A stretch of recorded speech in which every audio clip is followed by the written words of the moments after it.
नमस्कार, RN TV national में आपका स्वागत है और मैं हूं आपके साथ सुमनपाल। बुलेटिन की शुरुआत करते हैं बड़ी खबर के साथ, जहां पर संसद के बजट सत्र का आज 8वां दिन और इसके साथ ही संसद में आज भी हंगामे के आसार साफ तौर पर देखने को मिल रहे हैं। संसद में आज से बजट पर चर्चा शुरू होगी और संसद में पिछले 4 दिन से जारी है गतिरोध। तो संसद के बजट सत्र का आज 8वां दिन है। बड़ी अपडेट, जहां पर आज से ही आम बजट पर चर्चा शुरू होने जा रही है। हालांकि विपक्ष और सरकार के बीच में जारी टकराव के कारण सदन में आज भी हंगामे के पूरे आसार बने हुए हैं।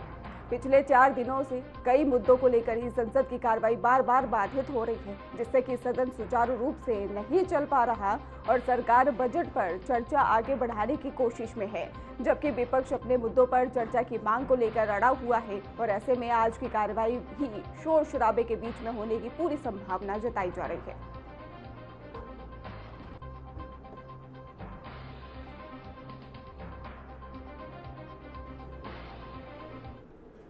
प्रधानमंत्री नरेंद्र मोदी ने परीक्षा पे चर्चा 2026 कार्यक्रम के दौरान देश भर के छात्रों के साथ संवाद किया। इस अवसर पर उन्होंने दिल्ली में मौजूद 7 लोक कल्याण मार्ग से जुड़कर देवमोगरा और इसके साथ ही कोयबटूर, रायपुर और गुवाहाटी सहित कई स्थानों के विद्यार्थियों से बातचीत की है। और कार्यक्रम के दौरान ही प्रधानमंत्री ने छात्रों को परीक्षा के तनाव से निपटने और समय प्रबंधन बेहतर बनाने और लक्ष्य हासिल करने के लिए भी सकारात्मक सोच अपनाने की सलाह दी है। उन्होंने नेतृत्व क्षमता, मानसिक स्वास्थ्य और सपनों को पूरा करने के लिए निरंतर प्रयास करने का आदेश भी दिया है। परीक्षा पे चर्चा के माध्यम से प्रधानमंत्री ने छात्रों को आत्मविश्वास के साथ परीक्षाओं का सामना करने के लिए प्रेरित किया।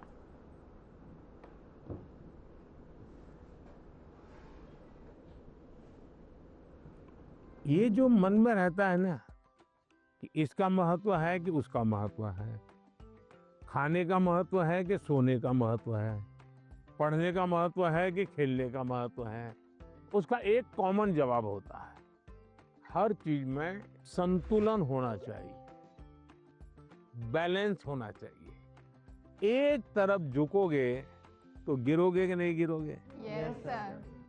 और सही बैलेंस करके रहोगे तो गिरोगे क्या कभी? No sir. तो ये सिंपल सी बात है। अब दूसरी बात है, स्किल में भी 2 प्रकार के स्किल है। एक है लाइफ स्किल, दूसरा है प्रोफेशनल स्किल। उसमें भी कोई मुझे पूछेगा कि साहब लाइफ स्किल में ध्यान देना चाहिए कि प्रोफेशनल, मैं कहूंगा दोनों में देना चाहिए। अब मुझे बताइए, बिना अध्ययन किए, बिना ऑब्जर्वेशन किए, बिना ज्ञान प्राप्त किए कोई भी स्किल आ सकता है क्या? No sir. तो स्किल की शुरुआत तो ज्ञान से ही होती है। Yes sir. तो उसका महत्व कम नहीं है। मान लीजिए हम बहुत बढ़िया पढ़ लिए हैं, लेकिन एक बार अचानक माँ बाप को बाहर जाना हुआ। अब हमें भूखे मर रहे हैं, किचन में सब पड़ा है, लेकिन पता ही नहीं कैसे करूं, क्या करूं, कि डब्बे में क्या है, कैसे निकालूं। क्यों? हमने कभी ध्यान ही नहीं दिया। इसलिए लाइफ स्किल जीवन की रोजमर्रा की जिंदगी है, इसमें हमारी लाइफ स्किल अच्छे से अच्छी कैसे हो। मेरा सुबह उठने का समय क्या है, सोने का समय क्या है, मैं व्यायाम करता हूं तो मेरी उम्र के हिसाब से मैं व्यायाम करता हूं, मुझे नया व्यायाम में सीखता हूं कि नहीं सीखता हूं। मैं किसी को मिलने जाता हूं तो मुझे बातचीत करना कॉन्फिडेंस से आता है कि नहीं आता है। मुझे रेलवे स्टेशन पे गया और मुझे मालूम ही नहीं है भाई टिकट कहाँ से लेना, तो मैं 10 लोगों को पूछता हूँ भाई टिकट कहाँ से लेता हूँ। तो लाइफ स्किल जो है वो हमने आत्मसात करनी ही करनी चाहिए। अब दूसरा विषय है प्रोफेशनल स्किल। आप मानो डॉक्टर बनने वाले हैं, तो डॉक्टरी की स्किल आपकी एकदम से अपडेट होनी चाहिए। ऐसा नहीं कि मैं नंबर 1 हो गया था यूनिवर्सिटी में और इसलिए मैं ऑपरेशन करूं या न करूं चल जाएगा, ऐसा नहीं है। आपको अगर हार्ट स्पेशलिस्ट बनना है तो किताबें आपको हार्ट स्पेशलिस्ट बनने में मदद कर सकती है, हार्ट स्पेशलिस्ट नहीं बना सकती। हार्ट स्पेशलिस्ट तो आप तब बनेंगे जब एक्चुअली आप पेशेंट के साथ, उसके हर स्टेजेस के साथ जुड़ करके अपना स्किल डेवलप करोगे। अगर आपको वकील बनना है, आपको कॉन्स्टिट्यूशन की सारी धाराएं पता है। इस धारा में इतनी सजा होती है, इस धारा से ऐसे बेल मिलता है, सब मालूम है। लेकिन अगर आपको अदालत में जाकर के एक वकील के रूप में तैयार होना है तो किसी वकील का जूनियर बनना पड़ता है, प्रोफेशनल स्किल सीखनी पड़ती है, उसमें से आपको आगे आना होता है।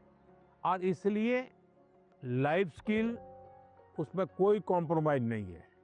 100% वो तो अचीव करना ही चाहिए। प्रोफेशनल स्किल, जिस प्रोफेशन में इंटरेस्ट है, इसमें लगातार नया करते जाना। अब उसमें भी पहले हार्ट के पेशेंट को इतनी टेक्नोलॉजी नहीं थी, आज टेक्नोलॉजी आ गई।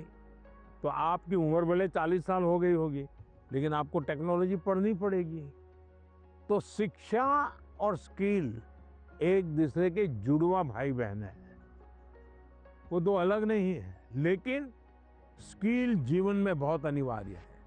मैं एक बहुत गरीब फैमिली से बिलोंग करता हूँ। फैमिली भी प्राउड फील कर रही है कि मेरा बेटा गया है। तो एक्साइटमेंट बढ़ गई थी उनसे बात करने के लिए, तो हमें ऐसा चांस मिला कि हम बात कर सकते हैं उनसे।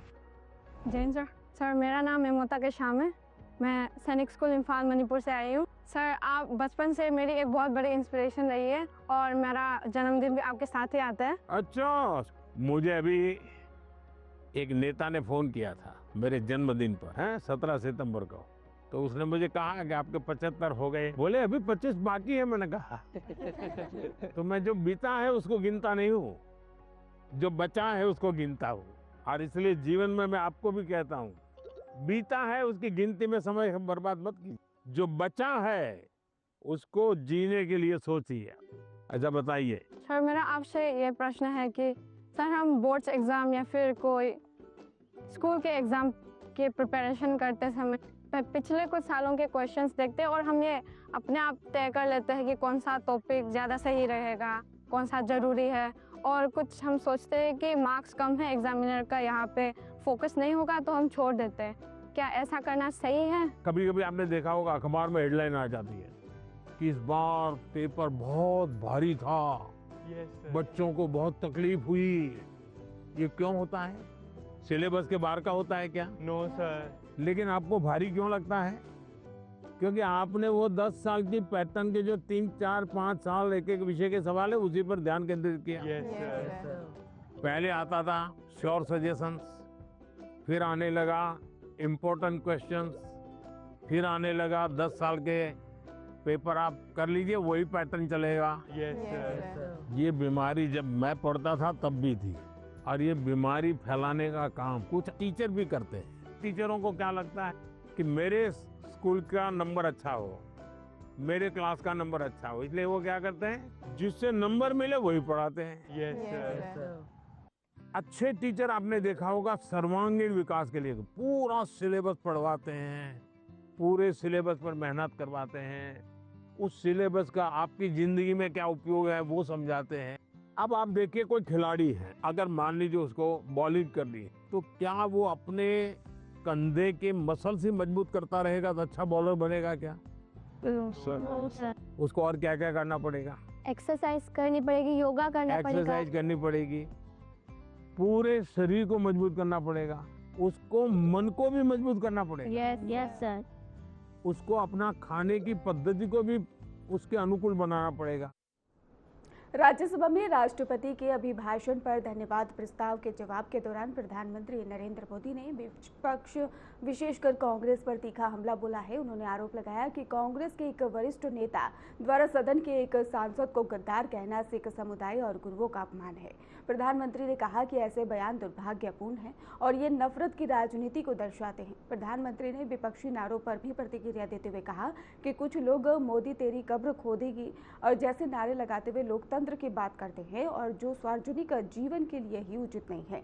उन्होंने ये भी कहा कि जहां पर पहले सरकारें रिमोट से चलती थी, वहीं पर उनकी सरकार का रिमोट देश के 140 करोड़ नागरिक है। पीएम मोदी ने कहा कि जनता ही उनकी सरकार की वास्तविक ताकत है। आदरणीय सभापति जी, कल जो घटना घटी, इसी सदन के एक माननीय सांसद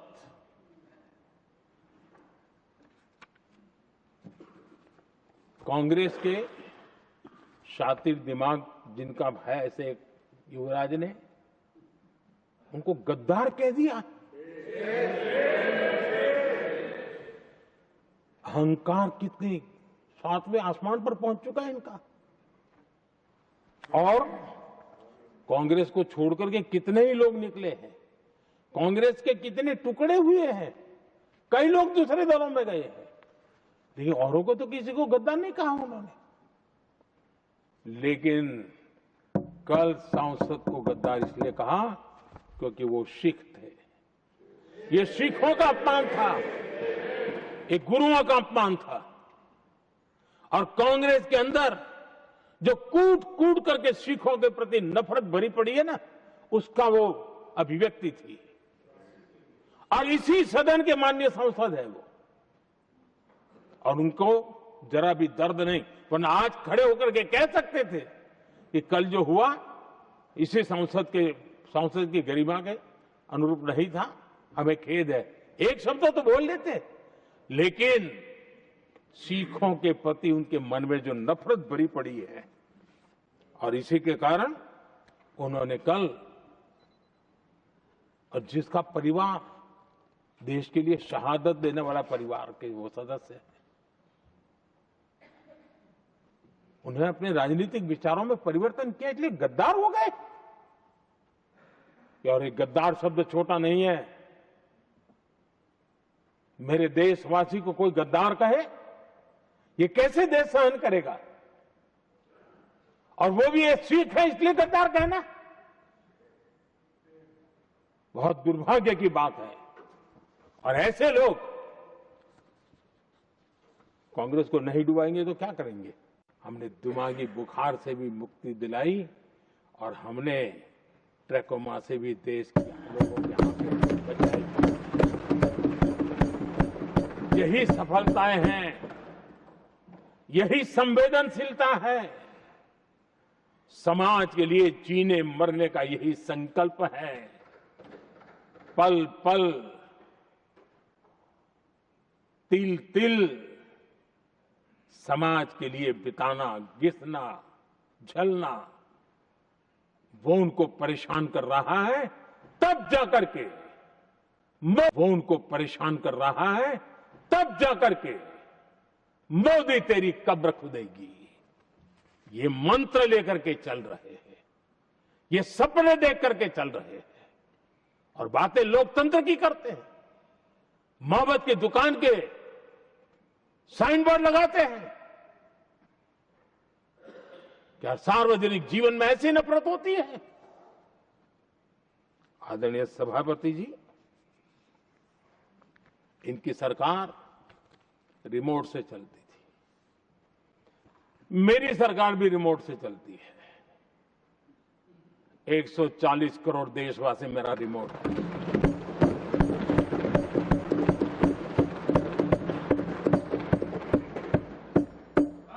140 करोड़ देशवासियों के सपने, 140 करोड़ देशवासियों की आकांक्षाएं, देश के नौजवानों के संकल्प,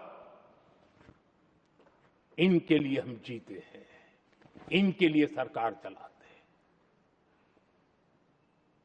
सत्ता हमारे लिए सुख का रास्ता नहीं है, सत्ता हमारी लिए सेवा का माध्यम है। केंद्रीय गृह मंत्री अमित शाह ने विज्ञान भवन में भारत टैक्सी सेवा का उद्घाटन किया। इस अवसर पर उन्होंने कहा कि आने वाले समय में ऐप के भीतर सारथी दीदी के लिए अलग ही विंडो उपलब्ध कराई जाएगी। इस सुविधा के माध्यम से पंजीकरण कराने वाली महिलाओं को केवल महिला चालक यानी कि सारथी दीदी ही सेवा यात्रा प्रदान करेगी, और इसके साथ ही सुरक्षा और भरोसा दोनों बढ़ेगी। अमित शाह ने बताया कि भारत टैक्सी 4 प्रमुख सिद्धांतों सामूहिक स्वामित्व, सुरक्षा कवच, सम्मान और सबका पहिया सबकी प्रगति पर आधारित है। उन्होंने कहा कि इस पहल का उद्देश्य सेवा से जुड़े सभी लोगों को समान रूप से लाभ और मुनाफा सुनिश्चित करना है। सरकार का मानना है कि ये नई टैक्सी सेवा यात्रियों की सुविधा के साथ साथ ड्राइवरों के हितों को भी मजबूत करे।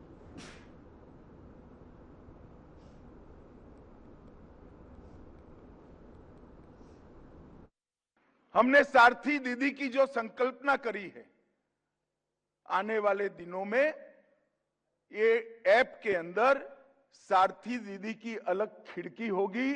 वो खिड़की पर रजिस्टर करने से किसी भी माता बहन को सारथी दीदी ही लेने के लिए आएगी। तो ढेर सारे ऐसे लोग जो निश्चित समय पर ऑफिस जाना चाहते हैं, मेट्रो पर जाना चाहते हैं, देव दर्शन को जाना चाहते हैं, एक ऐप पर कांटेक्ट करते ही सारथी दीदी 2 व्हीलर लेकर आपके पास आएगी और मिनिमम पैसों में आपको गंतव्य पर पहुंचाएगी। ये बहुत बड़ी सुविधा आने वाले दिनों में सारथी दीदी के माध्यम से हमारी देश की मातृशक्ति को उपलब्ध होने वाली है। भारत टैक्सी के 4 मूल मंत्र हैं। एक तो स्वामित्व, ओनरशिप, एक सुरक्षा कवच, सिक्योरिटी, सम्मान, डिग्निटी और सबका पहिया सबकी प्रगति, मतलब लाभांश का एक समान वितरण सभी लोगों के लिए हो। ये 4 मूल उद्देश्यों के साथ भारत टैक्सी की शुरुआत हुई है और मैं मानता हूं कि ये आने वाले दिनों में बहुत सफल प्रयोग रहने वाला है। कुछ दिन पहले ही मेरी ऑफिस में इसका रिव्यू किया गया। इसके कर्ता धर्ता प्रेजेंटेशन कर रहे थे। 6 जून 2025 से इसकी स्थापना हुई और आज से वो कॉमर्शियली लॉन्च हो रही है भारत टैक्सी।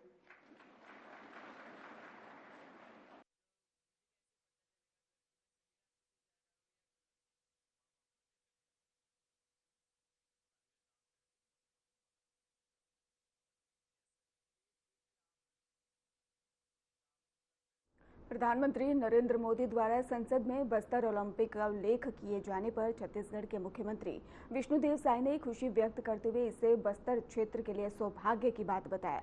उन्होंने कहा कि प्राकृतिक सौंदर्य से भरपूर बस्तर को धरती का स्वर्ग कहा जा सकता है, लेकिन करीब 4 दशकों तक ही नक्सलवाद के कारण यह क्षेत्र विकास से अछूता रहा है। मुख्यमंत्री ने कहा कि अब नक्सलवाद की समाप्ति की दिशा में लगातार प्रगति हो रही है और बस्तर में खेल और सांस्कृतिक गतिविधियों को बढ़ावा दिया जा रहा है। उन्होंने बताया कि बस्तर ओलंपिक का आयोजन पिछले वर्ष से शुरू हुआ, जिसमें कि पिछले साल बड़ी संख्या में युवाओं ने भाग लिया, जबकि इस वर्ष भी हजारों युवाओं की भागीदारी रही। उन्होंने ये भी जानकारी दी कि बस्तर पनडुब्बी कार्यक्रम का आयोजन किया जाएगा, जिसका उद्घाटन राष्ट्रपति करेंगी और समापन केंद्रीय गृह मंत्री द्वारा ही किया जाएगा। मुख्यमंत्री ने कहा कि प्रधानमंत्री द्वारा बार बार बस्तर का उल्लेख किया जाना पूरे प्रदेश के लिए गौरव की बात है। ये सौभाग्य है बस्तर का, छत्तीसगढ़ का जो बस्तर क्षेत्र है, जिसको धरती का स्वर्ग भी कह सकते हैं। बहुत प्राकृतिक रूप से वो सुंदर है। वहाँ पर अनेकों जलप्रपात हैं, कुटुमसर का गुफा है, वहाँ लंबा चौड़ा अबूझमाड़ का जंगल है, वहाँ का जो धुड़मारास गांव है वो विश्व पर्यटन संस्थान के द्वारा जो 20 बेस्ट विलेज का वर्ल्ड में चयन किया गया, उसमें धुड़मारास का चयन किया गया है। तो ये सौभाग्य है बस्तर क्षेत्र के लिए। और करीब 4 दशकों तक नक्सलवाद के कारण विकास से अछूता रहा पूरा क्षेत्र, जबकि वो क्षेत्र केरल स्टेट से बड़ा क्षेत्र है। लेकिन अब नक्सलवाद की समाप्ति हो रही है। माने प्रधानमंत्री जी, माननीय गृह मंत्री जी का संकल्प, उनकी दृढ़ इच्छा शक्ति कारण और हमारे जवानों के अदम्य साहस के कारण, और वहाँ पर बस्तर ओलंपिक का आयोजन पिछले साल से कर रहे हैं। और पिछले साल 1,65,00,000 हमारे वहाँ के युवा लोग भाग लिए। इस साल 3,91,00,000 लोग भाग लिए। और बस्तर पनडुब्बी भी पिछले साल कराए, इस साल भी कराएंगे।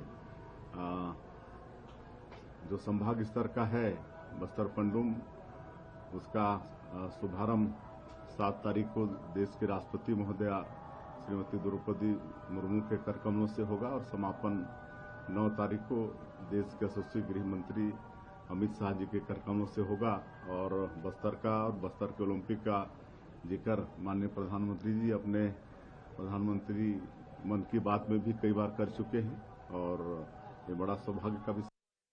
राष्ट्रपति के अभिभाषण पर धन्यवाद प्रस्ताव पर प्रधानमंत्री नरेंद्र मोदी के जवाब के दौरान राज्यसभा में विपक्षी सांसदों ने वॉकआउट किया। विपक्षी सदस्यों ने कई मुद्दों को लेकर अपना विरोध दर्ज कराते हुए सदन से बाहर जाने का फैसला किया। वहीं पर प्रधानमंत्री का भाषण जारी रहने के बीच में विपक्ष के वॉकआउट से सदन में राजनीतिक माहौल भी गरमाया रहा। वॉकआउट के बाद ही सदन की कार्रवाई जारी रही और प्रधानमंत्री ने धन्यवाद प्रस्ताव पर अपना जवाब भी पूरा किया।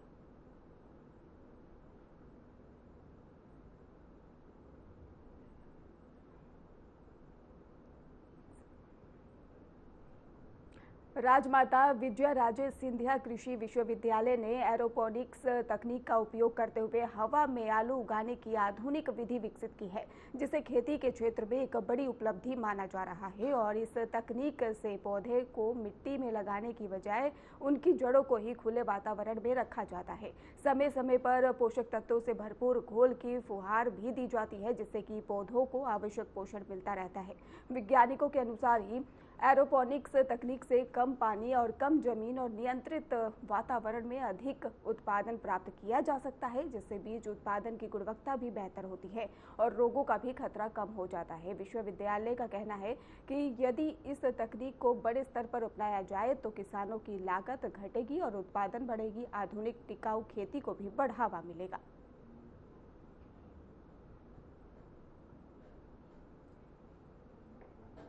एक और आपको अपडेट दे दें मेघालय से, जहां पर ईस्ट जनजातियां और इसके साथ ही हिल्स में ही कोयला खदान धरसी और हादसे में ही बताया जा रहा है कि 18 मजदूरों की मौत की पुष्टि भी सामने आ रही है। कई मजदूरों के फंसे होने की भी आशंका बताई जा रही है।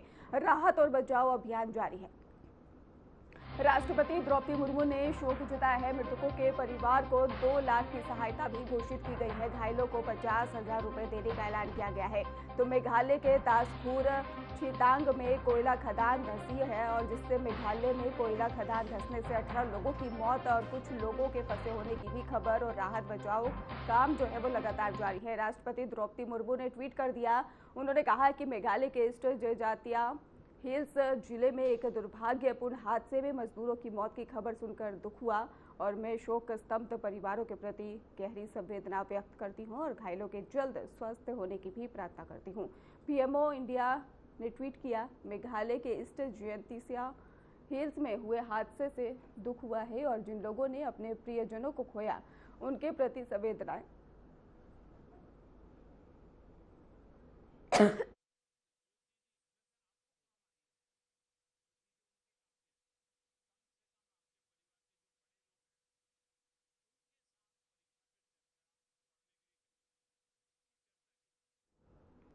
नेपाल के बेताड़ी में दर्दनाक हादसे की खबर सामने आई है, जहां पर बेतनी में यह दर्दनाक हादसा हुआ। 200 मीटर गहरी खाई में बारातियों की बस गिर गई और हादसे में 8 लोगों की मौत की खबर सामने आ रही है। वहीं पर आपको बता दें कि 45 लोग घायल बताए जा रहे हैं। तो नेपाल के बेतड़ी जिले में एक दर्दनाक सड़क हादसा सामने आया है, जहां पर बारातियों से भरी एक बस लगभग 200 मीटर गहरी खाई में गिर गई। इस हादसे में अब तक 8 लोगों की मौत की पुष्टि हुई है, जबकि करीब 45 लोग घायल बताए जा रहे हैं। हादसे की सूचना मिलते ही पुलिस और राहत बचाव दल मौके पर पहुंचे और घायलों को खाई से निकालकर नजदीकी अस्पताल में भर्ती कराया गया। कई घायलों की हालत गंभीर बताई जा रही है और जिससे मृतकों की संख्या बढ़ने की भी आशंका जताई जा रही है। दुर्घटना के कारणों का पता लगाने के लिए प्रशासन ने जांच भी शुरू कर दी है। तो तस्वीरें आपको दिखा रहे हैं जहां पर यह पूरी घटना हुई है। तो नेपाल में दर्दनाक हादसा, खाई में बारातियों से भरी बस गिरी, 8 लोगों की मौत हो गई है, 45 लोग घायल बताए जा रहे हैं। राहत बचाव कार्य जारी है। दिल्ली के आरकेपुरम थाना क्षेत्र में पुलिस और अपराधियों के बीच में मुठभेड़ के बाद पुलिस ने 2 अपराधियों को गिरफ्तार कर लिया है। जानकारी के अनुसार संदिग्धों को पकड़ने के लिए पुलिस टीम ने घेराबंदी की थी और इस दौरान आरोपियों ने भागने की कोशिश की, जिस पर पुलिस ने जवाबी कार्रवाई की। मुठभेड़ में एक अपराधी के पैर में गोली लगी, जिसे इलाज के लिए अस्पताल में भर्ती कराया गया है। पुलिस ने दोनों आरोपियों को हिरासत में लेकर पूछताछ शुरू कर दी है और उनके आपराधिक रिकॉर्ड भी जाँच किए जा रहे हैं।